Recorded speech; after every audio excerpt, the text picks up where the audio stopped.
نستعينه ونستغفره ونؤمن به ونتوكل عليه ونعوذ بالله من شرور أنفسنا ومن سيئات أعمالنا من يهده الله فلا مضل له ومن يضلله فلا هادي له ونشهد أن لا إله إلا الله وحده لا شريك له ونشهد أن سيدنا وسندنا ونبينا وحبيبنا وحبيب ربنا وسيدنا ومولانا محمدا عبده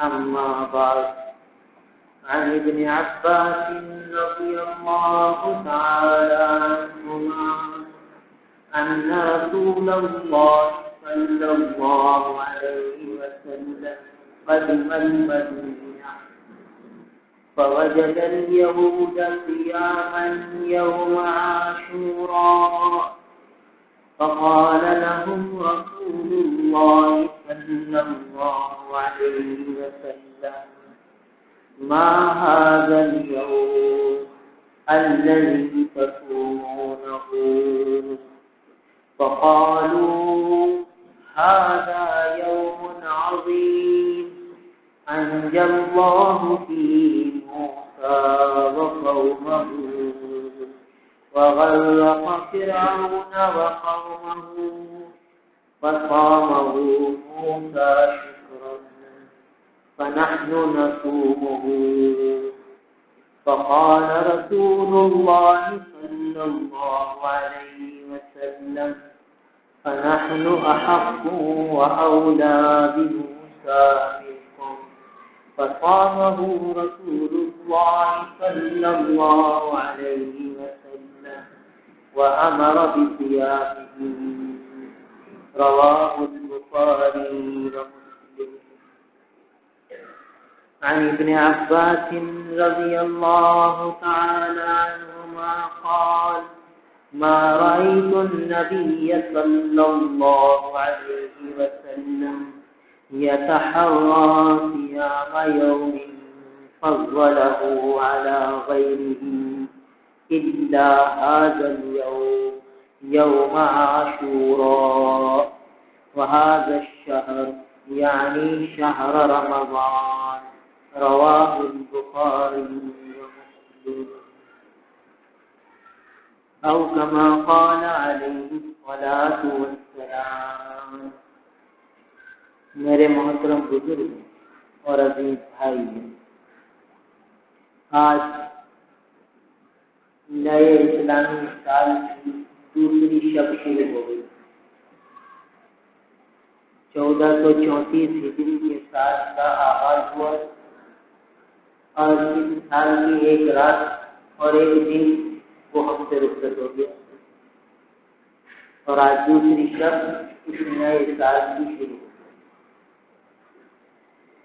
1433 ہجری کا سال وہ رخصت ہو گیا. یہ ہجرت کیا ہے؟ ہجری تاریخ کا آغاز کیسے ہوا؟ اس کا پس منظر کیا ہے؟ یہ ہر مسلمان کو معلوم ہونا ضروری ہے. اور یہ اسلامی تاریخ کو یاد رکھنا فرض کفایہ ہے. فرض کفایہ ہے، جیسے نماز جنازہ فرض کفایہ ہے کہ اگر محلے کے چند لوگ پڑھ لیں تو سب گناہ کار ہونے سے بچ جائیں. اگر محلے کا کوئی بھی آدمی نماز جنازہ نہ پڑھے اور میت کو بغیر نماز جنازہ پڑھے دفن کر دیا جائے تو سارے اہل محلہ گناہگار ہو جائیں گے، کیونکہ نماز جنازہ فرض کفایہ ہے۔ کفایہ کے معنی یہ ہے کہ چند لوگ اس فرض کو ادا کر لیں تو دوسرے لوگ بڑی ذمہ ہو، چند لوگوں کا ادا کر لینا کافی ہے۔ ایسے ہی اسلامی تاریخ کو یاد رکھنا یہ فرض کفایہ ہے، اور اگر سارے ہی مسلمان اس کو بھول جائیں، سارے محلے والے اس کو بھول جائیں تو گنہگار ہو جائیں، چند ایک اس کو یاد رکھیں تو سب کی طرف سے کافی ہو جائے گا۔ تو اتنی اہم ذمہ داری ہے اسلامی تاریخ کو یاد رکھیں۔ مگر آج ہم اپنا جائزہ لے لیں، ہم میں سے کتنے مسلمانوں کو اسلامی مہینہ یاد رہتا ہے یا اسلامی تاریخ یاد رہتا ہے؟ ہمارے ہر بچے کو انگریزی تاریخ یاد ہے، عیسوی تاریخ یاد ہے کہ اسکول کا سارا نظام اسی سے چل رہا ہے۔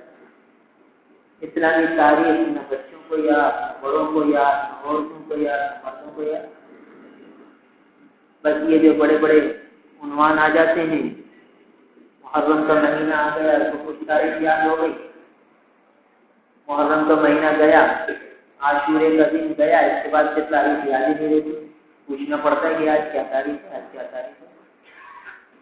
پھر سفر المظفر کا مہینہ آتا ہے تو پھر یہ چلا جاتا ہے، ربیع الاول کا مہینے میں کچھ تاریخ یاد رہتی ہے، اس کے بعد ربیع الثانی چلا جاتا ہے، جمادی الاول آتا ہے، اس کی کوئی تاریخ یاد نہیں ہوتی، جمادی ثانی آتا ہے، اس کی بھی کوئی تاریخ یاد نہیں رہتی، پھر رجب آتا ہے تو کچھ لوگوں کو یہ تاریخ یاد رہ جاتی ہے، پھر شعبان کا مہینہ آتا ہے تو 15ویں شب کی وجہ سے کچھ تاریخ یاد رہتی ہے، پھر رمضان المبارک کا مہینہ آتا ہے تو تمام مسلمانوں کو اس کی تاریخ یاد رہتی ہے کہ ہر دن روزہ رکھو، پھر شوال کا مہینہ آتا ہے تو پھر تاریخ بھول جاتی ہے، ذوالقعدہ کو پھر بھول جاتی ہے، ذوالحجہ آتا ہے تو عید کی وجہ سے کچھ تاریخ یاد رہ جاتی ہے۔ یہ حال میں ہم مسلمانوں کا اپنی تاریخ سے یاد کریں اور ہماری اسلامی تاریخ کو ہمارے اسلامی ملک سے اس کی حکومتی سطح پر بالکل پذیرائی نہیں، نہ دفتروں میں اس کا اہتمام ہے، نہ بینکوں میں اس کا رواج ہے، نہ حکومتی اداروں میں اس کا کوئی حساب کتاب ہے۔ اتنی تاریخ چل رہی ہے، انگریزوں کا نظام چل رہا ہے اور ہم بھی اسی میں مبتلا ہو گئے، اور ہم نے بھی نہ چاند دیکھنا یاد رکھا، نہ چاند کی دعاؤں کا اہتمام کیا، بس ایسے ہی زندگی گزر گئی۔ حالانکہ دیکھیے حضور صلی اللہ تعالیٰ علیہ وسلم نے چاند دیکھنے کا اہتمام فرمایا، چاند دیکھنا حضور صلی اللہ تعالیٰ علیہ وسلم کی مستقل سنت ہے، اور علماء نے اس کو سنت کفایہ فرمایا، سنت کفایہ، کہ چند لوگ دیکھ لیں تو سب کے ذمہ سے یہ سنت ثابت ہو جاتی ہے۔ اور پھر اس موقع کی دعا بھی حضور صلی اللہ تعالیٰ علیہ وسلم نے تعلیم فرمائی چاند دیکھنے کی۔ تو ہم میں سے کتنے ہیں جو ان سنتوں کا اہتمام کرتے ہیں، اور خصوصاً یہ جو محرم کی پہلی تاریخ کا چاند، اس کو دیکھنے کا اہتمام، پھر دعاؤں کا اہتمام کہ پورے سال کا مدار ہے، نئے سال کا آغاز ہے، تو آغاز کے اوپر اللہ تعالیٰ سے دعائیں مانگنا، اللہ تعالیٰ کی طرف متوجہ ہونا، اللہ تعالیٰ کی سے التجائیں کرنا نئے سال کے لیے کہ اللہ تعالیٰ اس سال کو برکتوں والا، رحمتوں والا، خیروں کا ذریعہ بنائے، اپنی اطاعت میں گزروائے، اپنی نافرمانی سے ہمیں بچائے۔ کتنا ضروری ہے آغاز کے اندر ان دعاؤں کا اہتمام کرنا، بچوں کو لے کر بیٹھنا کہ چلو بھائی نیا سال شروع ہو رہا، اس کی ہم دعائیں مانگیں اللہ تعالیٰ سے، ہم مسلمان ہیں، ہمارا نیا سال شروع ہو رہا ہے۔ اہل دنیا جب 31 دسمبر کی تاریخ ہوتی ہے تو خوب خوشیاں مناتے ہیں اور پٹاخے پھوڑتے ہیں، اور جو ہے دنیا کے بہت زیادہ خرافات میں مبتلا ہوتے ہیں۔ ہم مسلمان ہیں، ہماری خوشی کے ذریعے اللہ نے خوشی کا ذریعہ بتا دیا کہ خوشی کیسے منانا ہے۔ دیکھیے عید کا دن آتا ہے تو خوشی کا دن ہے، بتا دیا کہ بھائی نماز پڑھ لو، 2 رکعت اور پڑھا ہے، جیسے دن میں 5 نمازیں ہیں، عید کے دن 6 نماز ایک اور لازم کر دیں۔ بقرعید کا دن آیا، خوشی کا دن آیا، اللہ تعالیٰ کی مہمانی کا دن آیا تو اور نماز پڑھو گے، یہ 2 رکعت اور واجب ہو، 6 تکبیریں اس کے ساتھ زائد واجب کرتی ہیں۔ اشارہ اس طرف ہے کہ جب تمہارے پاس کوئی خوشی کا لمحہ آئے، خوشی کا موقع آئے تو انابت اللہ کرو، اللہ تعالیٰ کی طرف متوجہ ہو جاؤ۔ اہل دنیا کے طریقے سے خوشیاں نہ مناؤ، اہل دین کا طریقہ اختیار کرو، شریعت نے جو راہیں بتلائی ہیں اس کے مطابق زندگی کو ڈالو۔ لہذا نئے سال کا آغاز ہو رہا ہے تو ہم سب کو اللہ تعالیٰ کی طرف متوجہ ہونا چاہیے، صلاۃ الحاجت پڑھ کے اللہ تعالیٰ سے دعائیں مانگیں، صدقہ کریں، اللہ تعالیٰ کی طرف متوجہ ہوں، نئے سال کے لیے خوب اللہ تعالیٰ سے دعائیں مانگیں۔ پھر یہ جو نیا سال ہے اس کا تعلق ہجرت سے، اور ہجرت کیا ہے؟ ہر دن ہجرت کو یاد کروایا جا رہا ہے۔ اللہ تعالیٰ امیر المومنین حضرت عمر رضی اللہ تعالیٰ پر کروڑوں رحمتیں نازل کرتے ہیں۔ انہوں نے یہ اسلامی سال کا اجرا کرا، ہجرت کی تاریخ کو مسلمانوں کی بنیاد بنایا۔ مسلمانوں کی اسلامی تاریخ کی بنیاد کو ہجرت سے رکھا کہ ہر مسلمان کو ہر دن ہجرت کے قصے یاد رہیں، ہجرت کے واقعات ہماری نگاہوں کے سامنے ہوں کہ یہ ہجرت کیا تھی، کیا تھا یہ منظر، کس کو کہتے ہیں ہجرت۔ آج یہ ہجرت کے تذکرے ہی ہم بھول رہے، ہجری تاریخ بھولے اور ہجرت کے قصے بھولے، ہجرت کے تذکرے بھولے۔ حالانکہ یہ ہجرت تو ہر دن ہمیں یاد رکھتی، اس لیے کہ جب ہجرت مدینہ ہوئی اس کے بعد پھر اسلام کو بلندی ملی، پھر اسلام کو عروج ملا، پھر اسلام ترقی پر پہنچا۔ ہجرت کے بعد تو ہجرت بنیاد بنی اسلام کے بننے کی، اسلام کے عروج، اسلام کے بننے کی۔ اس لیے ہر مسلمان کو ہجرت کا مقصد اور مقام ذہن میں رکھنا چاہیے، اور صحابہ کی وہ قربانیاں ذہن نشین ہونی چاہیے جو ہجرت کے موقع پر انہوں نے اللہ کے نام سے دی۔ تو ہجرت کے لغوی معنی ہے چھوڑنا، چھوڑ دینا، اور اصطلاح شریعت میں جب اللہ کے دین پر عمل کرنے میں رکاوٹ ہو تو اپنے وطن کو چھوڑ دینا، اپنے علاقے کو چھوڑ دینا، اپنی چلتی چلاتی دکانوں کو چھوڑ دینا، اپنے عزیز و اقارب رشتہ داروں کو چھوڑ دینا اللہ کے لیے، اور کسی ایسی زمین پہ جا کے بسنا جہاں اللہ تعالیٰ کے حکم پر عمل کرنا، اللہ تعالیٰ کے حکم پر عمل کرنا ممکن ہے، اور ایسی زمین کو چھوڑ دینا، ایسے علاقے کو چھوڑ دینا جہاں اللہ تعالیٰ کے حکم پر عمل کرنا مشکل ہے، پریشانی آتی ہے اللہ کے حکم پر عمل کرنا۔ تو یہ ہے ہجرت کا مفہوم۔ لہذا جب مسلمان ابتدائی اسلام ہوا، اسلام کا آغاز ہوا، تو پہلا سال ہوا، دوسرا سال ہوا، تیسرا سال ہوا، مسلمانوں کی تعداد بڑھنے لگی، اسلام مکے میں پھیلنے لگا، تو کفارے مشرکین مکہ کو بہت تکلیف ہوتی اسلام کے غلبے سے، اسلام کے پھیلنے سے، وہ مسلمانوں کو اذیتیں دینے لگے، تکلیفیں دینے لگے۔ تو 5ویں سال، نبوت کے 5ویں سال پہلی ہجرت ہوئی ہے حبشہ کی طرف۔ تقریباً 15 مسلمان تھے، 15 یعنی 15 مرد 20 ہو گئے، ایسا کچھ الگ آ رہا ہے۔ اس ہجرت حبشہ میں حضور اکرم صلی اللہ تعالی علیہ وسلم کی جگر گوشہ، آنکھوں کی ٹھنڈک حضرت رقیہ رضی اللہ تعالی عنہ اور حضور صلی اللہ تعالی علیہ وسلم کے داماد حضرت عثمان غنی رضی اللہ تعالی عنہ۔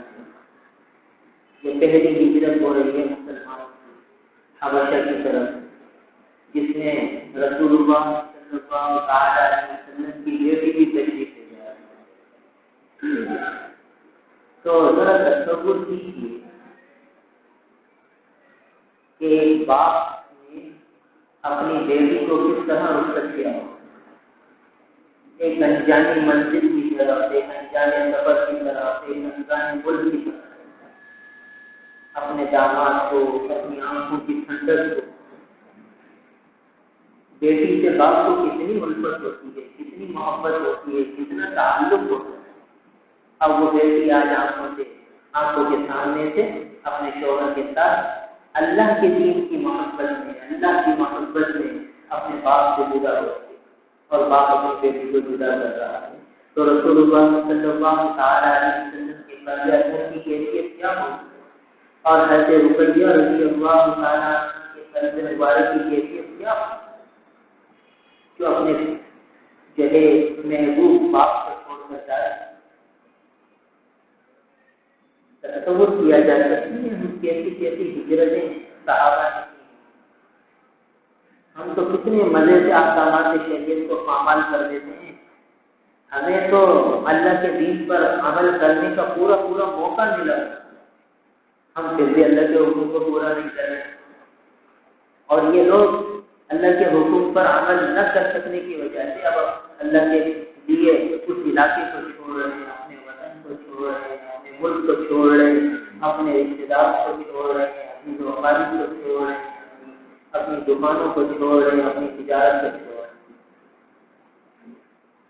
اور کہاں جا رہے ہیں؟ ایک انجانی منزل کی طرف، حبشہ کی طرف۔ اور کسی ساتھی نے بتایا کہ جدہ سے حبشہ کا جو سفر ہے فضائی جہاز کے ذریعے 4 سے 6 گھنٹے لگتے ہیں، تو جس سفر میں جہاز میں 6 گھنٹے لگتے ہیں، تو مکہ المکرمہ سے پیدل سفر پہاڑوں سے ہوتے ہوئے، ریگستانوں سے ہوتے ہوئے، بیابانوں سے ہوتے ہوئے حبشہ تک کا سفر 2 مہینے سے کم کیا ہو؟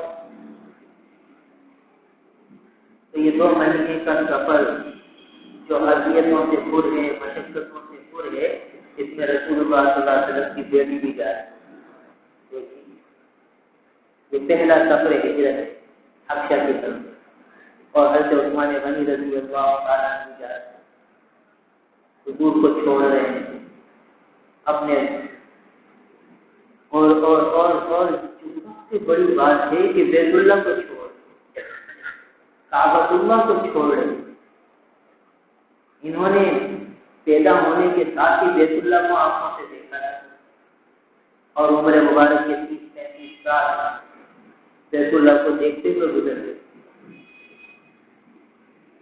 اور آج بیت اللہ کو چھوڑ کے جا رہے ہیں، واپسی کا کچھ پتہ ہی نہیں۔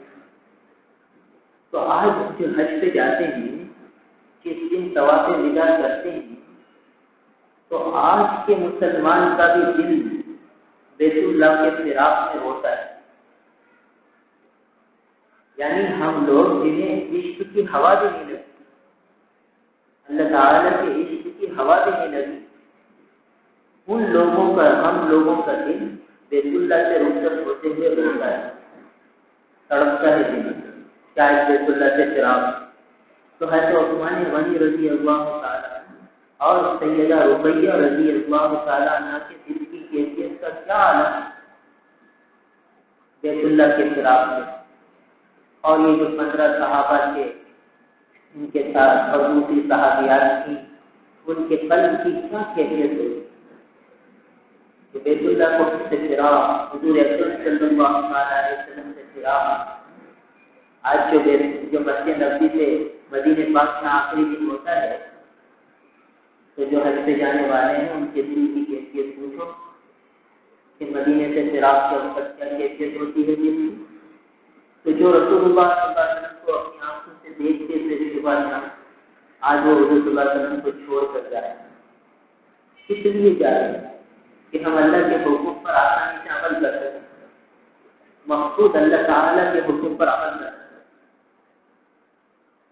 اور آج ہمیں اللہ تعالیٰ کے حکم پر عمل کرنے کے موقع پر مگر ہم فجر قضا کر دیتے ہیں، نمازیں آگے پیچھے کر دیتے ہیں، تجارت میں جھوٹ بول دیتے ہیں، اور کیا کچھ کر جاتے ہیں۔ کتنے احکامات ہیں جو روز ہم پامال کرتے ہیں۔ اور یہ دیکھیے، یہ ہے ہجرت، جسے ہر روز یاد دلایا جا رہا ہے کہ آج 2 محرم الحرام 1434 ہجری ہے، اس ہجرت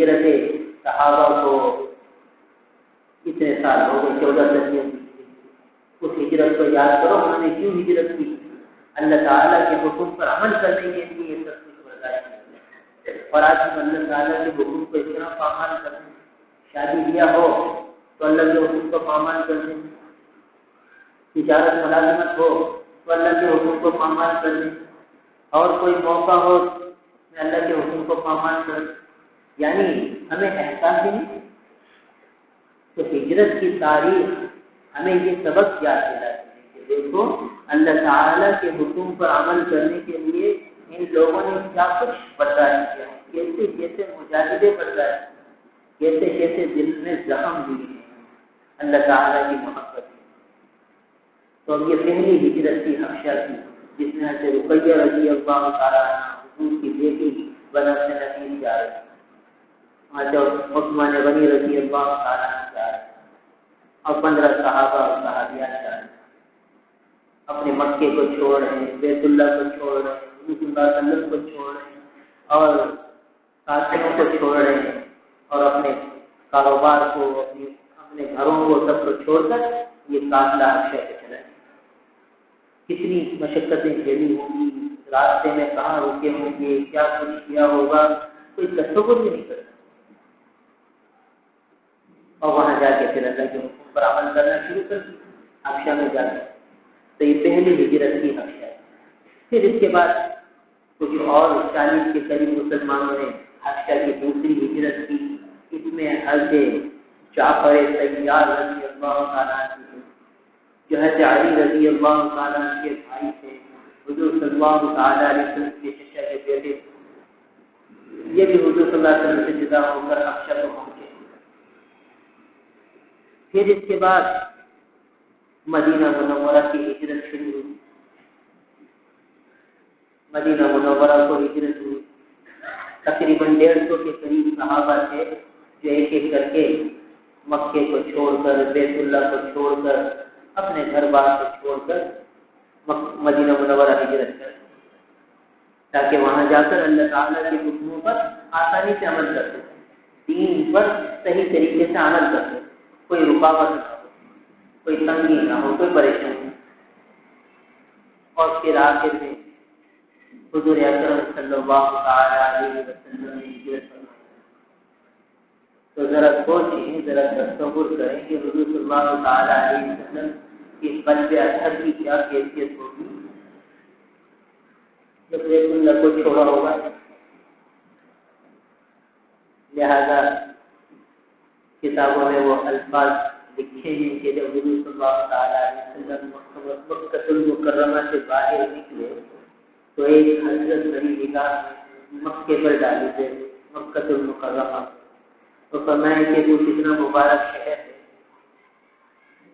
اور اگر میری قوم مجھے نہ نکالتی تو میں کبھی اس سے جدا نہ ہوں۔ ایسا حضور کو مکے سے تعلق۔ مگر دیکھیے اللہ کے دین پر عمل کرنے کے لیے حضور صلی اللہ تعالی علیہ وسلم نے بھی بنفس نفیس ہجرت کی۔ پھر حضور کی دوسری بڑی بیٹی حضرت زینب رضی اللہ تعالی، انہوں نے بھی ہجرت فرمائی۔ حضور صلی اللہ علیہ وسلم جب تشریف لے گئے تو ان کے پیچھے حضور صلی اللہ علیہ وسلم نے اپنی بیٹیوں کو بلوایا، تو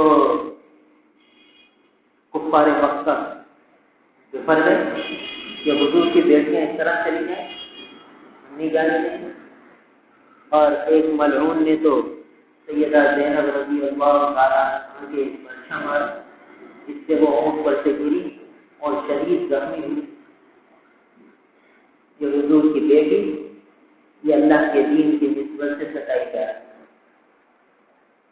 دیکھیے آج ان کی مشقتوں کے اور انہوں نے دین کے جو قربانیاں دی ہیں ان کے تو کوئی تذکرے نہیں کرتا۔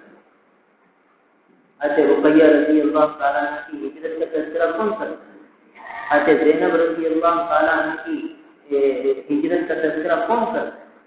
کہ رسول اللہ صلی اللہ تعالیٰ علیہ وسلم کی آنکھوں کی ٹھنڈک ہے، حضور کی دیگر گوشن ہے، ان پر بھی یہ حال آیا کہ اللہ کے دین کے لیے اور ہجرت کی نسبت سے تکلیف بردار ہے۔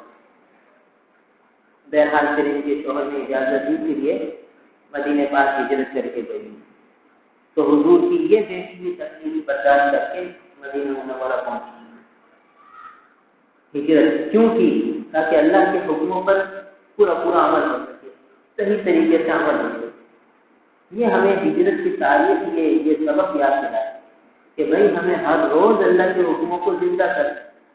آج روز 2 محرم الحرام 1434 ہے، تو ہجرت کی تاریخ ہمارے ذہن میں ہو کہ انہوں نے ہجرت کی تھی اللہ کے حکموں کو پورا کرنے کے لیے، تو آج کا دن میں بھی اللہ کے حکموں کو پورا کروں گا، ایک حکم اللہ کا میں نہیں کروں گا، پورا دن اللہ تعالیٰ کی فرما برداری میں گزاروں گا، کیونکہ مجھے تو موقع فراہم ہے اللہ کے حکم پر عمل کرنے کے لیے۔ ان کو نہیں کہ ان کو پریشانیاں تھیں، ان کو کفار مکہ تکلیف دیتے تھے، مشرکین مکہ ستاتے تھے۔ پھر حضور حضرت ام سلمہ رضی اللہ تعالیٰ عنہ کی ہجرت کا قصہ لکھتا ہے بڑا عجیب، کہ ان کے شوہر ابو سلمہ ہجرت کر گئے، وہ تو ہجرت کر کے چلے گئے۔ اب یہ ام سلمہ اپنے بیٹے سلمہ کے ساتھ ہجرت کو چلی، کفار مکہ کو پتہ چلا تو روک لیا، مکے سے تھوڑی سی باہر نکلی تھی، وہیں روک لیا، کہا ہم نہیں جانے دیں گے، اور ان کے بیٹے کو چھین لیے کہ نہیں، ابو سلمہ چلا گیا، مگر یہ سلمہ تو ہمارا ہے، ہم اسے نہیں چھوڑیں گے۔ اب شوہر الگ، بیٹا الگ، ماں الگ،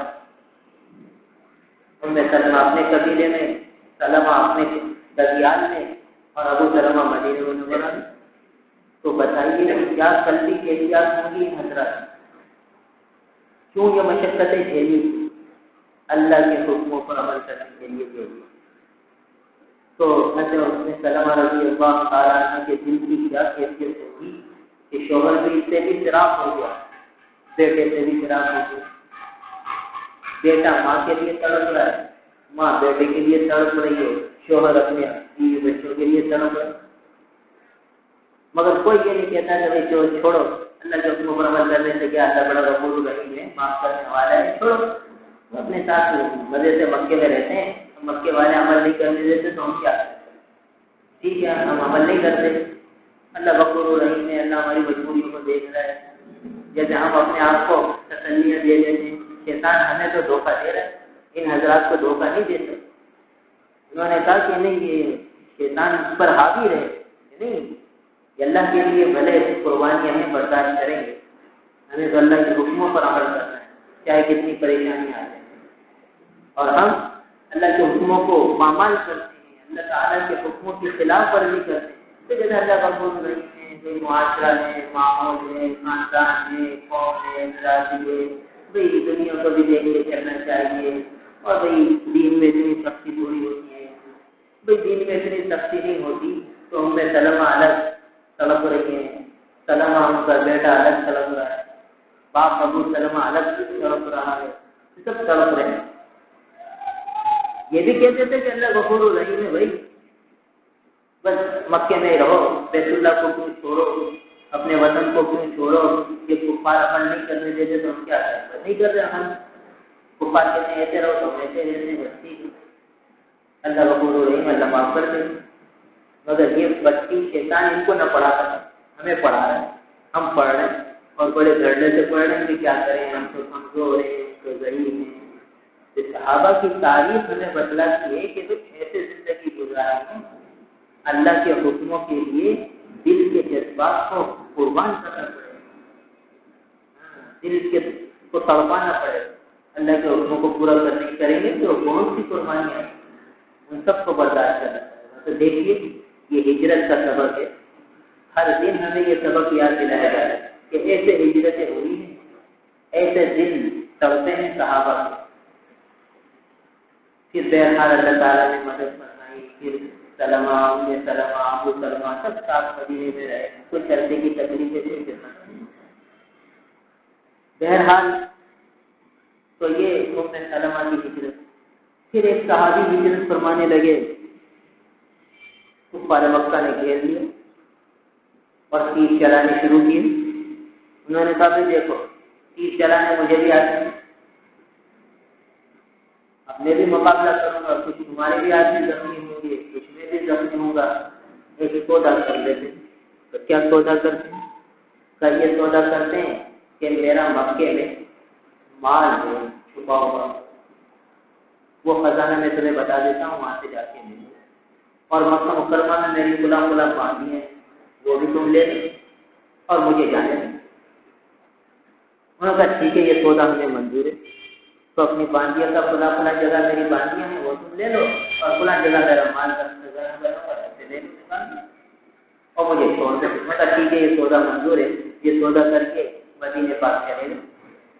یہ دیکھیے اللہ کے لیے اپنا مال بھی چھوڑ رہے ہیں، اپنی باندیاں بھی چھوڑ رہے ہیں، اپنا مکان بھی چھوڑ رہے ہیں اور سودا کر رہے ہیں. کفار کے لیے لے لو اور مجھے اللہ کے لیے چھوڑ دو، میں چلا جاتا ہوں، اللہ کے حکموں پر عمل کروں گا، مدینہ منورہ میں جاتا ہوں. یہ کہتے تھے وہ اللہ غفور رحیم ہے. بھائی میں کیا کروں؟ دیکھو میں تو جانے لگا تھا ہجرت کرنے، ان لوگوں نے مجھے پکڑ لیا. چلو ٹھیک ہے میں واپس آ جاتا ہوں، اپنے بادیوں میں رہتا ہوں، اپنے گھر میں رہتا ہوں، اپنا مال خوب مزے سے استعمال کرتا ہوں اور بھائی اللہ کے حکموں کو چھوڑتا رہتا ہوں. کیوں بھائی یہ عمل نہیں کرنے دیتے، اللہ غفور رحیم ہے. مگر نہیں، ان کو بھائی مال چاہتا ہے تو چلا جائے، باندیاں جاتی ہیں تو چلی جائیں، بیت اللہ کا فراق ہوتا ہے تو ہو جائے مگر اللہ کا حکم نہ ٹوٹے.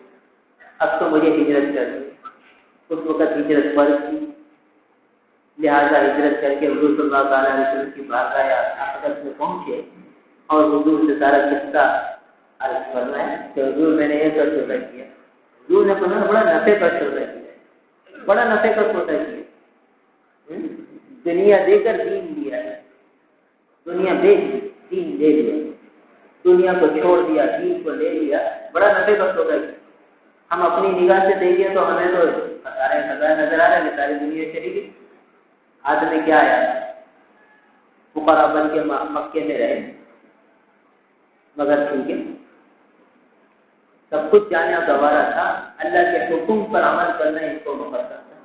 تو دیکھیے ایسے ایسے سودے کی صحابہ نے ذرا سوچو کہ کس طرح ان کے دل میں اللہ تعالیٰ کی عظمت تھی، اللہ تعالیٰ کی محبت تھی، اللہ تعالیٰ کا عشق تھا کہ اللہ کے لیے سب کچھ لگانا ان کو آسان ہو گیا. تو دیکھیے سب کچھ چھوڑ دیے، پہنچ گئے مدینے پر، خالی ہاتھ، کچھ بھی نہیں، نہ باندیاں نہ گھر نہ کچھ، اجنبی منزل، مدینہ سے ان کے لیے اجنبی تھا. مگر پھر انصار صحابہ نے جو انصار فرمایا ہے اور جو مہاجرین کی خدمت کی ہے وہ بھی تاریخ کا ایک حصہ ہے. یہ اللہ تعالیٰ کا ایک نظام ہے کہ جو اللہ کے لیے قربانیاں دیتے ہیں پھر اللہ تعالیٰ ان کے لیے راہ کھولتے ہیں. تو بہرحال یہ صحابہ کی ہجرتیں، تو یہ ہجری تاریخ ہمیں یہ ہجرت کے مناظر یاد کرواتا ہے، ہجرت کے قصے یاد دلاتے ہیں کہ یہ دین پر عمل کرنے کے لیے صحابہ نے ایسی ایسی قربانیاں کی. تو آج ہمیں بھی اللہ تعالیٰ کے حکموں پر عمل کرنا اور اس کے لیے کوئی قربانی آئے تو پھر 6 سال ہو گئے ہجرت کو. اب مدینے کی اب بیت اللہ کی طرف چڑھ پا رہے ہیں. حضور سے کہہ رہے ہیں صحابہ کے مطلب عمرے کو چلتے ہیں. 6 سال سے بیت اللہ کا فراق برداشت، تو پھر وہ صلح حدیبیہ کا واقعہ پیش آیا، پھر اس کے بعد عمرۃ القضاء ہوا. تو اس سے اندازہ لگائیے کہ صحابہ کے دل میں بیت اللہ کی کتنی محبت، کتنا لگاؤ، مگر اس کو بھی چھوڑا اور پھر عمرہ کر کے پھر بیت اللہ کو طرف سے دل کے ساتھ چھوڑ کر مدینہ منورہ چلے. تو یہ ہجرت کی تاریخ ہمیں یہ قصے یاد دلاتا ہے. ان قصوں کے تذکرے تمام مجالس میں ہونے ضروری کہ پتہ چلے کہ حضور صلی اللہ علیہ وسلم نے، حضور صلی اللہ علیہ وسلم کی بیٹیوں نے کیا کیا قربانیاں دی ہجرت کے طور پر. ہجرت کے موقع پر انہوں نے کتنی تکلیفیں کی، کیسے مسائل اور کیسے پریشانیاں برداشت. مقصود کیا تھا کہ ہم اللہ کے حکموں پر عمل کریں، اللہ کے دین پر عمل کرنا ہمارے لیے آسان ہو جائے، ایسی جگہ چلے جائیں جہاں اللہ کے حکموں پر عمل کرنے میں کوئی رکاوٹ نہ ہو. تو اس لیے انہوں نے ہجرت کی. پھر ہجرت ہو گئی، مدینہ منورہ آ گئے. اب کیا ہوا؟ اس کے بعد پھر ایک اور صحابی کا قصہ، صلح حدیبیہ ہو گئی۔ صلح حدیبیہ میں یہ تھا کہ اگر کوئی مکہ مکرمہ سے ہجرت کر کے مدینہ منورہ آ گیا اسے واپس کر دیا جائے گا، اور مدینہ منورہ سے کوئی علیہ اللہ مرتد ہو کر مکہ مکرمہ چلا گیا اسے واپس نہیں دیا جائے گا۔ دیکھیے کیسی عجیب شرط ہے کہ مکہ مکرمہ سے کوئی مسلمان ہجرت کر کے مدینہ منورہ آ گیا تو اسے واپس لوٹانا پڑے گا، مسلمانوں کو اپنا آدمی دوبارہ واپس کرنا پڑے گا۔ اور مسلمانوں میں جو کوئی کافر ہو جاتا ہے، مرتد ہو جاتا ہے علیہ اللہ، اور وہ مکہ مکرمہ چلا جاتا ہے تو مکے والے اسے واپس نہیں کریں گے۔ دیکھیے کیسی عجیب شرط ہے۔ حضور صلی اللہ تعالیٰ علیہ وسلم نے مانی، ایک مصلحت تھی، لہذا ہوا ایسا کہ ایک صحابی ابو جندل رضی اللہ تعالیٰ یہ کفار کی قید میں تھے، یہ کسی طرح اپنی جان بچا کر ہجرت فرما کر مدینہ منورہ پہنچ گئے۔ دیکھیے کتنی تکلیفوں سے پہنچے ہوں گے، کس طرح کفار مکہ کی قید سے نکلے ہوں گے، کیا کیا تکلیفیں جھیلی ہوں گی، اور ہجرت فرما کر مدینہ منورہ پہنچ گئے۔ پیچھے سے کفار مکہ آ گئی تو حضور صلی اللہ علیہ وسلم سے عرض کی کہ یہ تو وعدہ خلافی ہو رہی ہے، ہجرت کر کے یہ آیا اسے واپس کرو۔ دیکھیے اب یہ ہجرت کر کے آ رہے مگر حضور صلی اللہ علیہ وسلم انہیں واپس بھیج رہے ہیں، نہیں تمہیں جانا پڑے گا، اور صبر کی تلقین فرما رہے ہیں۔ تو اب دیکھیے مسلمانوں کے دل کی کیا کیفیت ہوگی، کیا عالم ہوگا کہ ایک مسلمان اتنی تکلیفیں جھیل کر ہجرت کر کے آ رہا ہے، حضور اسے واپس بھیج رہے ہیں۔ یہی اللہ کا حکم ہے کہ ہم اپنی خواہش پہ نہیں چلیں، اللہ کے حکموں کو دیکھیں۔ اور یہ بھی ان صحابی کی شان تھی کہ دیکھیے حضور صلی اللہ علیہ وسلم نے صبر کی تلقین فرمائی، چلے گئے واپس، مگر اللہ تعالیٰ اپنے بندوں کی مدد فرماتے۔ راستے میں انہوں نے وہ جو بات تھے ان سے کہا کہ تمہاری تلوار تو بہت اچھی، بہت شاندار لگ رہی ہے۔ اس نے کہا بڑی مضبوط ہے، بڑی قیمتی ہے، اور یہ کہہ کر تلوار دے۔ انہوں نے ان دونوں کا سر قلم کر دیا، ایک کا سر قلم کیا، دوسرا بھاگ گیا۔ اب انہوں نے سوچا کہ اب میں حضور صلی اللہ علیہ وسلم کے پاس جاؤں گا تو دوبارہ واپس بھیج دیے جائیں گے۔ یہ مدینے سے ہٹ کر ایک جو ہے راستے میں جا کر پڑ گئے جنگل میں کہ یہاں میں آزاد ہوں۔ تو دیکھیے اللہ کے حکموں کو مقدم کیا اور ہجرت کی، حضور صلی اللہ علیہ وسلم نے واپس بھیجا، حضور کی بات کو مان کر واپس چلے گئے۔ پھر اب وہاں انہوں نے اپنی آزادی کے لیے صورت اختیار کر لی۔ پھر وہاں مسلمان ہجرت کر کے مدینے نہیں جاتے تھے، ان صحابی کے پاس جنگل میں جمع ہو جاتے تھے، اور اس طرح وہاں ایک جماعت تیار ہو گئی جو پھر کفار کے قافلوں پر حملہ کرتی۔ کفار پریشان ہو گئے اور آ کر حضور سے عرض کی کہ اس جو ہے جماعت کو اپنے پاس بھجوا دو، اس شک کو ہم ختم کر دیں۔ یہ جو شک ہم نے لگائی تھی کہ مکے سے کوئی ہجرت کر کے مدینے آئے گا تو آپ کو واپس کرنا ہے، ہم اس شک کو ختم کر دیں۔ تو پھر یہ شک ختم ہو۔ بتانا مقصود یہ ہے کہ دیکھیے ہجرت پر ایسے ایسے دل خراش مناظر پیش آئے، دلوں کو تڑپانے والے واقعات پیش آئے، اور مقصود صرف یہ تھا کہ اللہ کے حکموں کو زندہ کرنا ہے، اللہ تعالیٰ کے حکموں کو پورا کرنا ہے۔ وہ آج ہم دیکھیے کہ کس طرح کا عمل کریں، لہٰذا یہ ہجرت کی تاریخ ہمیں اللہ تعالیٰ کے حکموں پر عمل کی ترغیب دے رہے ہیں۔ تو یہ ہے ہجرت۔ تو بہرحال ہجرت صحابہ نے اس طرح کی ہے قربانی کے ساتھ۔ پھر یہ ہجرت کی تاریخ کس طرح سے ہوئی؟ حضرت ابو موسیٰ اشعری رضی اللہ تعالیٰ یہ ایک علاقے کے گورنر، انہوں نے حضرت عمر رضی اللہ تعالیٰ عنہ کو خط لکھا کہ امیر المومنین آپ ہمیں کچھ احکامات بھجواتے ہیں لکھ کر، اس میں کوئی تاریخ نہیں ہوتی، اب ہمیں پتہ نہیں چلتا کہ یہ حکم پہلے آیا یا بعد کا ہے، آپ کے احکامات پہنچتے رہتے ہیں آگے پیچھے، اور ہمیں یہ پتہ نہیں چلتا کہ کون سی تاریخ کو یہ لکھا گیا ہے، کون سی تاریخ کو ہم تک پہنچا ہے۔ تو کوئی ایسی تاریخ متعین کر لی جائے جو ہماری اسلامی تاریخ ہے۔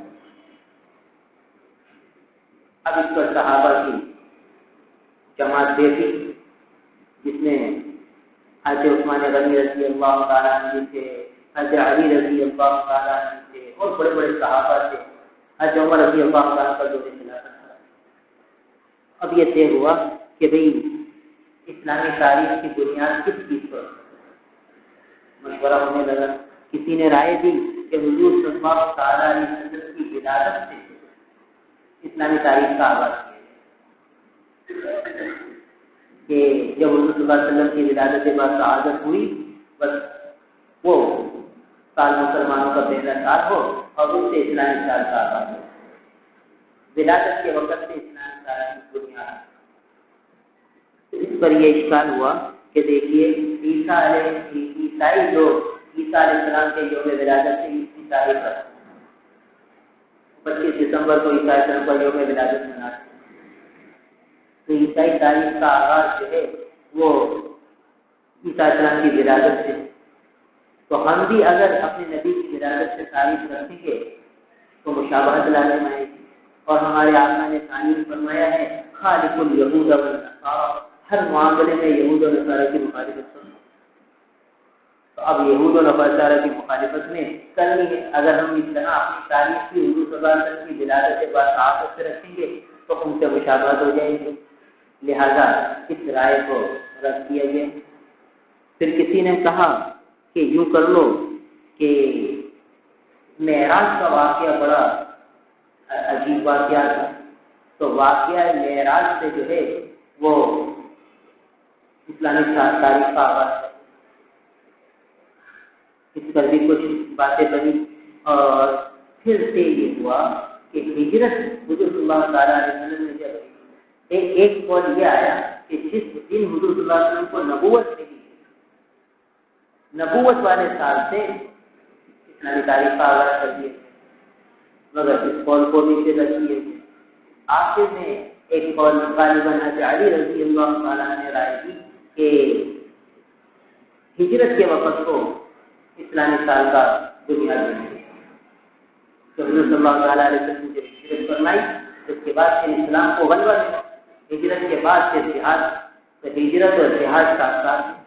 ہجرت ہوئی، اگلے سال غزوہ بدر ہوا، کفر و اسلام کا پہلا معرکہ، حق و باطل کا پہلا معرکہ جس میں اسلام کو فتح ملی، فتح مبین ملی۔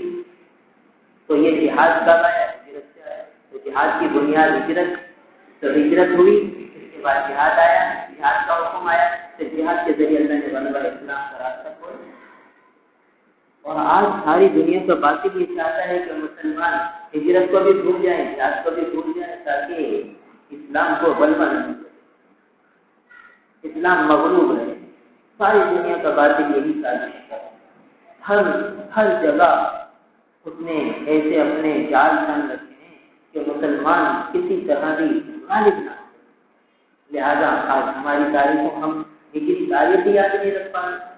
باطل والوں نے ایسی سازشیں کر دی کہ ہمیں اپنی تاریخ یاد نہیں کرنے، ہر جگہ سے ہماری تاریخیں ہٹا دی، نہ ہمیں ہجرت یاد رہے، نہ ہمیں جہاد یاد رہے، اور اللہ کے لیے، اللہ کے دین کے لیے، اللہ کے حکموں پر عمل کرنے کے لیے جو قربانیاں ہیں وہ ہمیں یاد نہیں آ رہی۔ اللہ تعالیٰ کے حکم پر عمل کرنا مسلمان چھوڑ یہ باطل والے کا۔ لہذا کیسے کیسے فتنوں میں مسلمانوں کو مبتلا کر دیا، مسلمان بچے بچیوں کو کس طرح موبائل میں لگا دیا، کمپیوٹر میں لگا دیا، نیٹ میں لگا دیا، ان چیزوں میں مسلمان بچے بچیاں لگ کر اعمال صالحہ سے واقف ہو گئے۔ جو بچے تلاوت کرتے تھے، ذکر کرتے تھے، وہ موبائل کے گیم میں لگے۔ حفظ کرنے والے طلبا کیونکہ سارا دن قرآن حفظ کرتے تھے، اب تھوڑا سا استاد کے سامنے قرآن پڑھ لیا، باقی وقت ملا موبائل لیتا ہے اور گیم کھیلنے لگے۔ اور جو ہے دینی مدارس کے طلبا جو قرآن اور حدیث سیکھنے والے ہوتے تھے وہ بھی فارغ اوقات میں موبائل پر گیم کھیلنے لگے۔ اور عصری علوم کے طلبا وہ بھی ان گیموں میں لگ گئے، اور عام تاجر آدمی وہ بھی ان چیزوں میں لگ گئے۔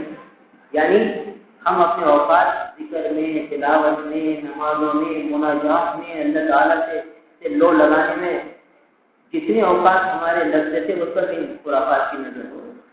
جس کو تھوڑا وقت ملتا ہے وہ موبائل اٹھاتا ہے اور گیم میں لگتا ہے۔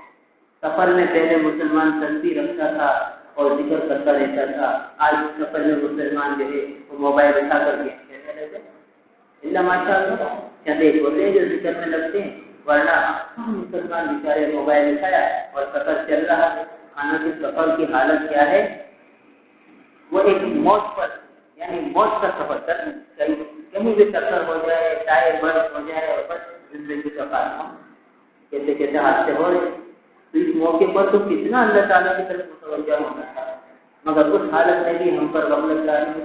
یہ ساری اہل باطل کی محنتیں جنہوں نے ہمیں احکامات الہی پر عمل سے محروم کر دیا۔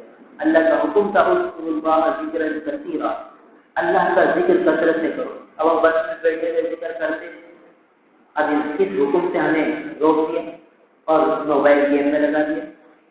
ہم دکان پر بیٹھ کر اللہ کا ذکر کرتے، اس حکم سے ہٹا دیا، موبائل میں لگا دیا۔ اور کہیں فرصت کا وقت ملا ہم نے گیم میں لگا دیا۔ حالانکہ اذکروا اللہ ذکرا کثیرا، کثرت سے اللہ کا ذکر کرنے کا حکم تھا، اور اللہ کا ذکر کرنا ہی ہم نے چھوڑ دیا۔ قرآن پاک کی تلاوت کرنا ہم نے چھوڑ دیا۔ کتنے مسلمان ہیں جو قرآن پاک کو روزانہ تلاوت کرتے ہیں؟ روزانہ موبائل ضرور کھیل لیں گے مگر قرآن کی تلاوت کے لیے وقت ہے۔ تو اہل باطل تو چاہتے ہی ہیں کہ مسلمان دین سے دور رہے، احکامات شریعت سے دور رہے، اور وہ ان ہجرت کی باتوں سے، جہاد کی باتوں سے بالکل لا تعلق ہو جائے، اس کے تذکرے ہی نہ۔ تو بہرحال حضرت عمر رضی اللہ تعالیٰ عنہ نے یہ مشورہ قبول فرمایا کہ ہاں ہجرت کی تاریخ حضور صلی اللہ علیہ وسلم کے سفر ہجرت سے جو ہے یہ مسلمانوں کا اسلامی سال کا آغاز ہوتا ہے۔ بس یہ مشورے میں طے ہوا اور اس وقت سے ہجری سال کا آغاز ہو گیا۔ آج 1434 ہجری کا سال شروع ہو گیا۔ تو یہ ہجرت کا پس منظر ہر مسلمان بچے بچی کے ذہن میں ہونا چاہیے، اور ہجرت کی یہ داستانیں، یہ تذکرے یہ مسلمانوں کو یاد آنا چاہیے، اور مقصد پتہ ہونا چاہیے کہ ہجرت کی اس لیے تھی کہ اللہ تعالیٰ کے حکموں پر عمل کرنا آسان ہو جائے، اس لیے ہجرت کی گئی۔ اور آج ہم اللہ تعالیٰ کے حکموں کو کس طرح پامال کریں، کس طرح وقت کی دولت کو ضائع کریں۔ تو بہرحال نئے سال کا آغاز ہوا ہے، اس موقع پر ہمیں اللہ تعالیٰ کی طرف متوجہ ہونا ہے۔ پچھلے سالوں میں جو کمی کوتاہیاں ہو گئی اس کی طرف دھیان کرنا ہے۔ دیکھیے نفس اور شیطان ہمارا دشمن ہے، وہ ہمیں نیکیاں نہیں کرنے دیتے، اور اگر نیکیاں ہو جائیں تو اسے ضائع کرانے کے چکر میں رہتا ہے کہ کسی کا حق سوال کیا، کسی کو گالی دے دی، کسی کو برا بھلا کہہ دیا، کسی کی غیبت کر لی، کسی کی برائی کر لی، اس طرح ہم اپنی نیکیاں دوسرے کے کھاتے میں ڈلوا دیتے ہیں۔ تو لہٰذا چوکنا رہنا، اپنا جائزہ لینا ہے۔ دیکھیے جس نے 1433 ہجری میں جو نیکیاں کمائی وہ اس کا ذخیرہ آخرت بن گیا۔ کسی نے تلاوت کر دی، کسی نے ذکر کر دیا، کسی نے دوری شریف پڑھ لیے، کسی نے قرآن کی تسبیح پڑھ لی، کسی نے قرآن کے 10 ختم کر لیے پورے سال میں، کسی نے 20 ختم کر لیے، کسی نے 5 کر لیے، 2 کر لیے، 3 کر لیے، تو یہ سب ذخیرہ آخرت بن گیا۔ اور کسی نے ایک قرآن بھی ختم نہیں کیا، اور کسی نے قرآن سیکھنے کا ارادہ ہی نہیں، زندگی ہے صحیح گزر گئی، 30 سال گزر گئے، 40 سال گزر گئے، 50 سال گزر گئے، اللہ تعالیٰ کی کتاب کو سیکھا ہی نہیں، پڑھنا تو دور کی بات۔ تو اب بتائیے کہ جو آدمی قرآن پاک کو سیکھ ہی نہیں رہا اور کہتا ہے میں تو سیکھا ہوا نہیں ہوں، میں نے تو پڑھا ہی نہیں ہے، اب پڑھا نہیں ہے تو گویا معاف ہے، گویا بھائی معاف چھوڑیے، سیکھنا شروع کر دو۔ پہلی فرصت میں اس بات کی طرف توجہ دینی ضروری ہے، خصوصاً وہ ہمارے مسلمان بھائی جنہوں نے قرآن سیکھا نہیں ہے، وہ سیکھنا شروع کر دو۔ اللہ تعالیٰ کا شکر ہے، اللہ تعالیٰ کا احسان ہے، آج خود سکھانے والے موجود ہیں۔ ہر مسجد میں مولوی صاحب ہیں، امام صاحب ہیں، کسی سے بھی وقت لے لو، اور الحمدللہ سکھانے والے بھی ہیں اور سکھانے کے لیے تیار ہیں۔ بس آج کی تھوڑی سی میں توجہ کی ضرورت ہے، تھوڑا سا دھیان دینے کی ضرورت ہے. ہمارے پاس توجہ کی ہمت کی الحمدللہ پورا قرآن سیکھے، چند برسوں میں سیکھے.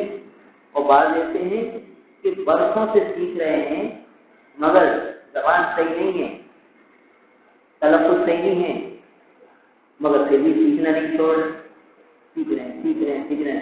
8 سال ہو گئے، 6 سال ہو گئے، 10 سال ہو گئے، مگر ماشاءاللہ سے 1 گھنٹہ قرآن سیکھنے میں لگا ہے. تو یہ طالب علم ہے. کل اگر یہ موت آ گئی تو طالب علموں میں حشر ہو جائے گا. تو اس لیے قرآن سیکھنا بہت ضروری ہے، اس کی طرف توجہ دینا ضروری ہے. یہ نہیں کہ میں زندگی ایسے اتے کہ جو قرآن سیکھے ہوئے انہوں نے قرآن کی تلاوت کی 1433 ہجری میں، 1 قرآن ختم کر لیا، 2 قرآن ختم کر لیے، 10 قرآن ختم کر لیے، وہ ان کے کھاتے میں جمع ہو گئے. اور جنہوں نے قرآن سیکھا ہی نہیں ان کے کھاتے میں 1 قرآن بھی نہیں. 1433 ہجری کی فائل بند ہو رہی ہے اور بند ہو کر چلی گئی اوپر، اور ان کے کھاتے میں 1 قرآن پاک بھی نہیں لکھا ہوا.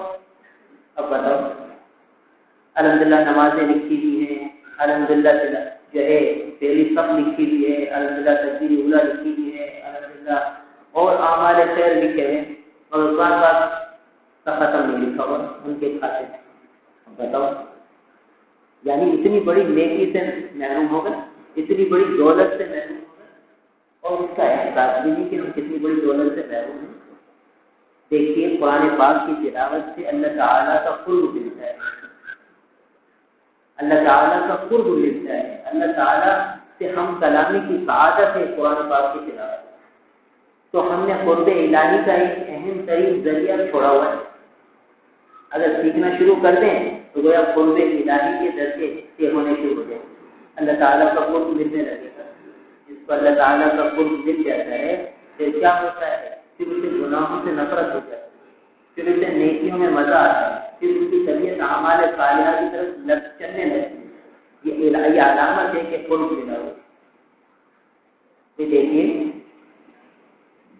آدمی ایئر کنڈیشن کے قریب ہوتا ہے،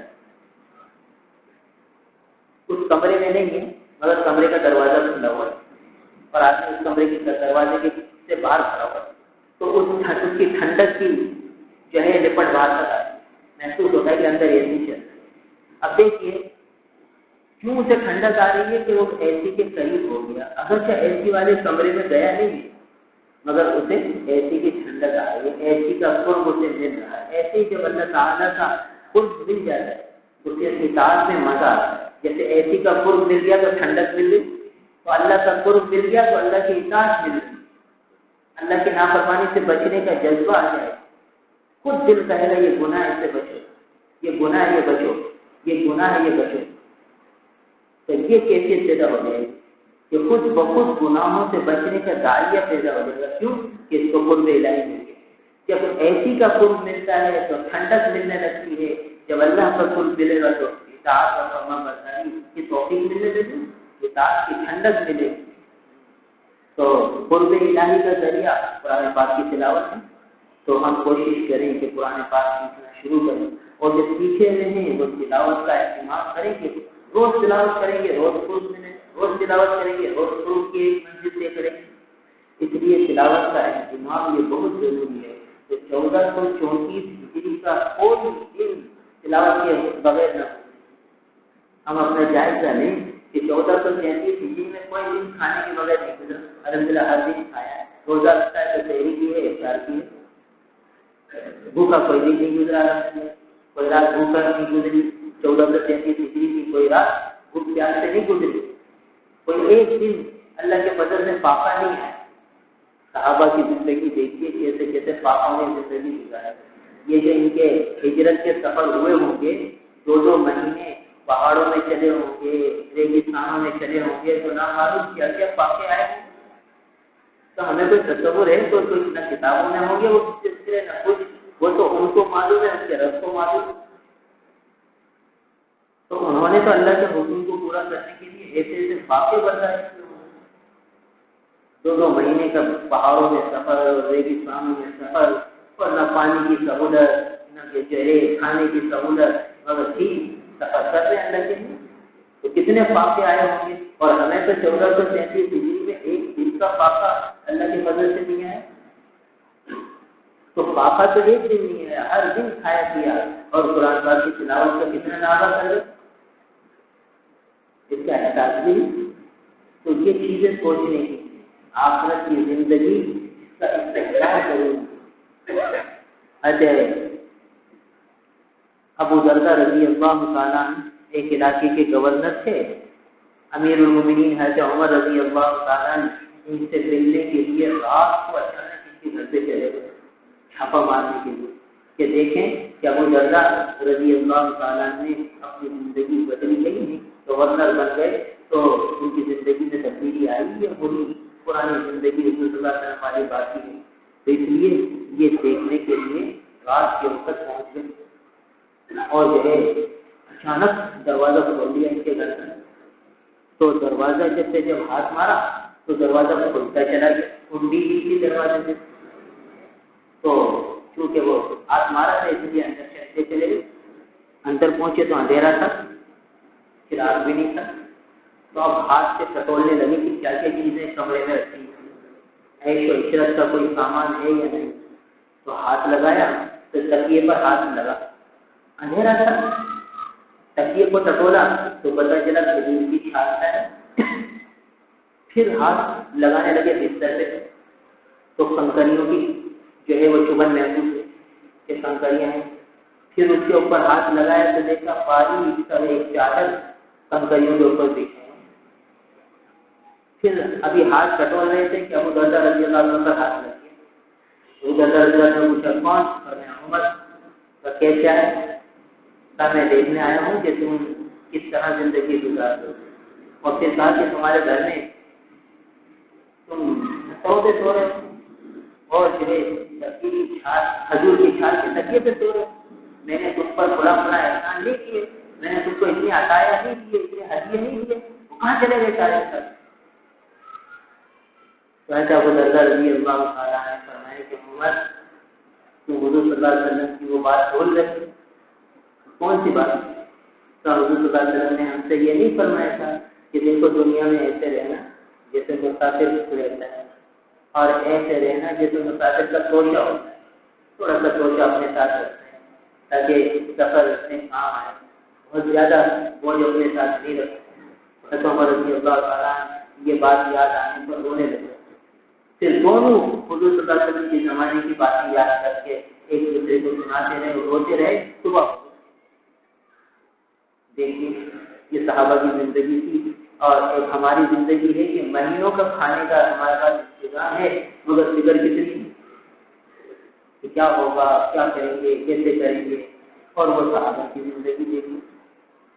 تو بہرحال ایک دن اللہ کے فضل سے 1433 ہجری کا واقعے سے نہیں گزرا، مگر کتنے دن ہیں جو تلاوت کے بغیر گزر گئے، کتنے دن ہیں جو ذکر کے بغیر گزر گئے، کتنے دن ہیں جو اللہ معاف کرے گناہوں میں گزر گئے، اللہ تعالیٰ کے حکموں کو توڑتے ہوئے گزر گئے، ٹی وی کے سامنے بیٹھ کر گھنٹوں گزر گئے، اور جو ہے موبائل کے سامنے گھنٹوں گزر گئے، اور جو ہے ناول اور ڈائجسٹ میں پڑھنے میں گھنٹوں گزر گئے، اور اخباری فیچر پڑھنے میں گھنٹوں گزر گئے، اور اس طرح یہ سال ہم سے رخصت ہو گیا۔ نہ معلوم کتنی آخرت کے وبال ہمارے کھاتے میں لکھے ہوں گے، اور نہ معلوم کیا کچھ نیکیاں لکھی ہوں گی، اور نہ معلوم کتنی نیکیاں لکھ کر وہاں سے واپس دوسرے کے کھاتے میں جا چکی ہوں گی۔ تو وہ سال تو چلا گیا، اب نیا سال آیا، تو اب اس سال کی قدردانی کرنی ہے۔ اللہ کے محبوب نے ایک دعا سکھلائی، وَجْعَلِ الْحَيَاةَ زِيَادَةً فِي كُلِّ خَيْرٍ، یا اللہ میری زندگی کو ہر خیر میں زیادتی کا ذریعہ بنا، یعنی زندگی ہو تو خیر اور نیکیوں میں زیادتی ہو۔ وَجْعَلِ الْمَوْتَ رَاحَةً لِّي مِنْ كُلِّ شَرٍ، یا اللہ جب موت آئے تو یہ موت ہر شر سے راحت کا ذریعہ بنے، یعنی موت آئے تو ہر شر سے راحت مل جائے، اور زندگی ہو تو خیر ہی خیر میں معلوم کرے۔ تو اب 1434 ہجری شروع ہوا، ہم اللہ تعالیٰ سے یہی مانگے کہ اللہ تعالیٰ ہمیں خیر میں آگے بڑھائے اور گناہوں سے ہماری حفاظت فرمائے اور اپنی اطاعت میں لگائے۔ اللہ تعالیٰ ہم سے الحمد للہ رب العالمین والعاقبۃ للمتقین والصلاة والسلام علی رسولہ محمد وآلہ وأصحابه أجمعين.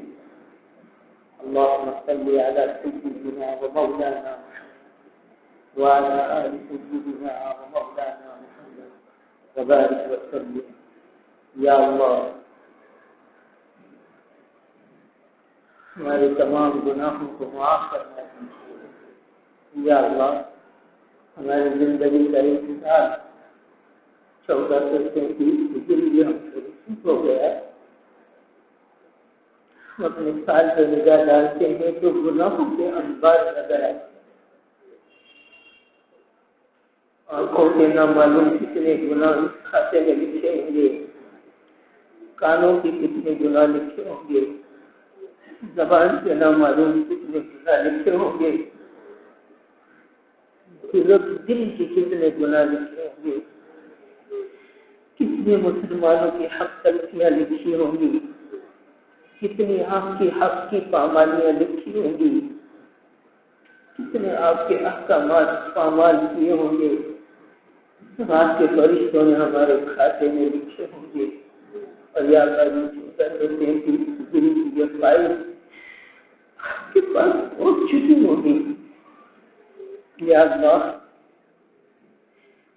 ہم توبہ کرتے ہیں, ہماری زندگی کی ساری خطاؤں سارے گناہ کبیرہ کی معافی کی درخواست کرتے ہیں.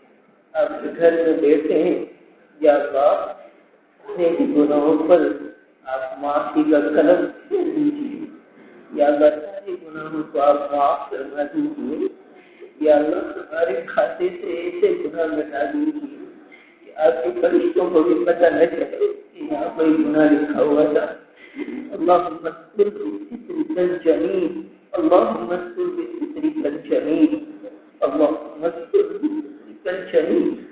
یا اللہ ستائی کا معاملہ فرما دیجیے. یا اللہ جس طرح دنیا میں آپ نے ہمارے گناہوں کو چھپا دیا ہے, کرے حشر بھی ہمارے گناہوں کو چھپا دیجیے اور سب پر معافی کا طلب پھیر دیجیے. یا اللہ ایک گناہ کو ہمارے کھاتے میں باقی نہ چھوڑیے. یا اللہ جن اہل حقوق کی حق تلفیاں ہو گئی ہیں, یا اللہ وہ بندوں کے حقوق ہیں. یا اللہ ان بندوں کو اپنے خزانے وغیرہ سے اتنا دے دیجیے, اتنا نواز دیجیے کہ وہ اپنا حق ہمیں معاف کر دیں, ہم سے کوئی حق کا وہ مطالبہ نہ کریں. یا اللہ آپ سارے گناہوں کو معاف فرما دیجیے, ہماری طرف لغزشوں کو ستاری کا معاملہ فرما دیجیے. اور یا اللہ جو کچھ نیکیاں ہوئی وہ آپ کے فضل و کرم سے ہوئی, آپ کی مہربانیوں سے ہوئی. یا اللہ ہمارے کھاتے میں باقی رکھیے, کسی دوسرے کے کھاتے میں منتقل نہ ہو پائیں. یا اللہ آپ ہی نیکیوں کی حفاظت فرما دیجیے. یا اللہ محفوظ فرما دیجیے اور اسے دوسرے کے کھاتے میں منتقل ہونے سے بچا دیجیے. ہماری کبھی غلطی پر رحم فرمائیے, ہمارے خالی دامنوں پر رحم فرمائیے. یا اللہ ہمارے گناہ آلود جسم پر رحم فرمائیے, اپنی رحمت سے ہمیں معاف فرما دیجیے, سارے ہی گناہوں کو دھو دیجیے, کوئی گناہ ہمارے کھاتے میں باقی نہ چھوڑیے. اور اللہ کسی گناہ کی گناہوں تک ہم پر مسلط نہ فرمائیے, اور کسی گناہ کا وبال پر مسلط نہ فرمائیے. ہم سب کو معاف فرما دیجیے, پوری امت مسلمہ کو معاف فرما دیجیے. ہمارے ملکوں میں ہمارے شہر میں امن قائم فرما دیجیے.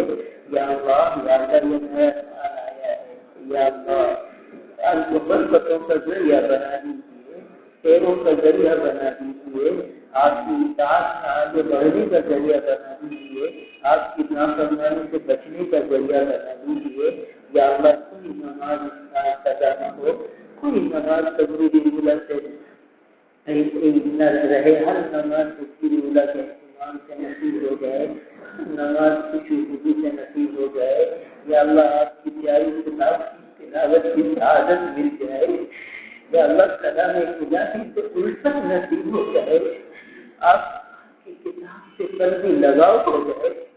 یا اللہ جیسے ہمیں کھانے کی بھوک لگتی ہے, پانی کی پیاس لگتی ہے, یا اللہ آپ کی قرآن کی تلاوت کی پیاس لگ جائے, اس کی ہمیں بھوک لگ جائے, ایسی ہماری کیفیت بنا دیجیے. جب تک ہم تلاوت نہ کریں ہمیں چین نہ آئے.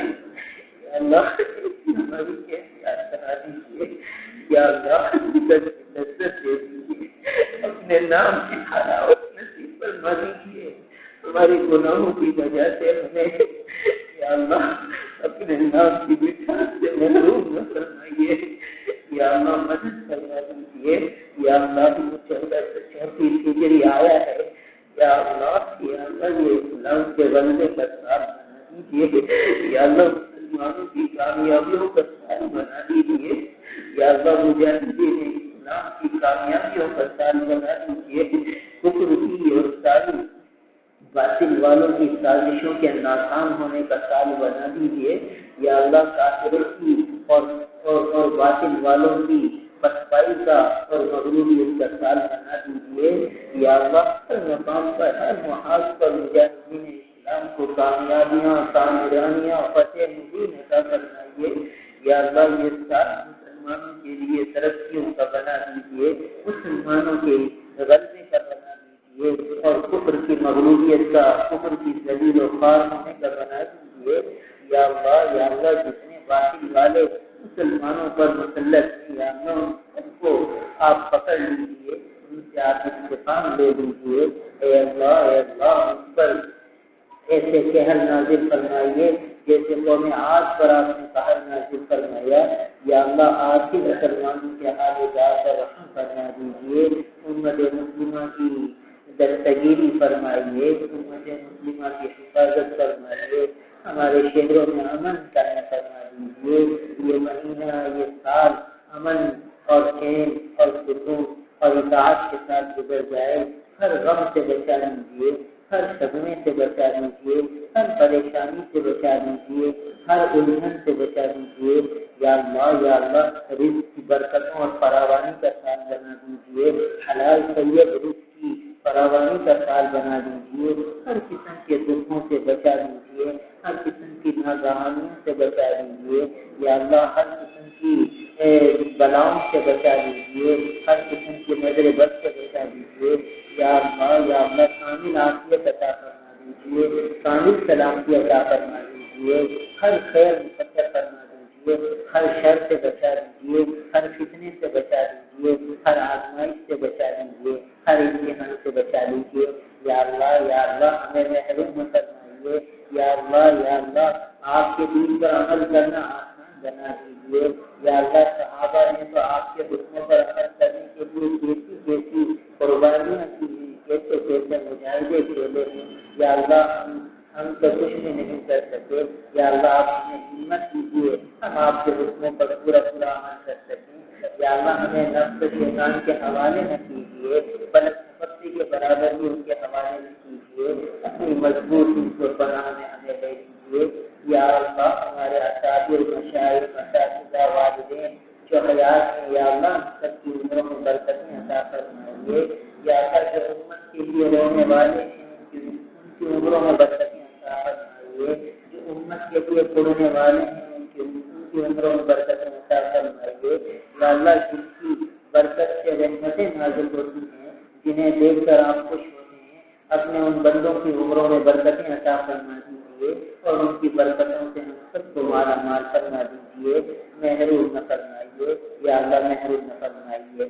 ہمارے اساتذہ مشائخ اساتذہ والدین میں سے جو دنیا سے جا چکے ہیں ان کی بخشش فرما دیجیے. ان کو درجات عالیہ عطا فرمائیے. یا اللہ ان پر کروڑوں رحمتیں نازل فرما دیجیے. یا اللہ صحابہ پر کروڑوں رحمتیں نازل فرمائیے.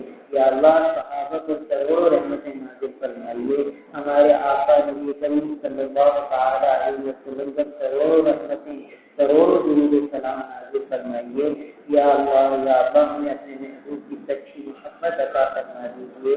یا اللہ ہمیں اپنے محبوب کا کامل اتباع نصیب فرما دیجیے. یا اللہ ہر دن آپ کے محبوب کے اتباع میں گزرے. آپ کے محبوب کی سنتوں کے پر عمل کرنے میں گزرے.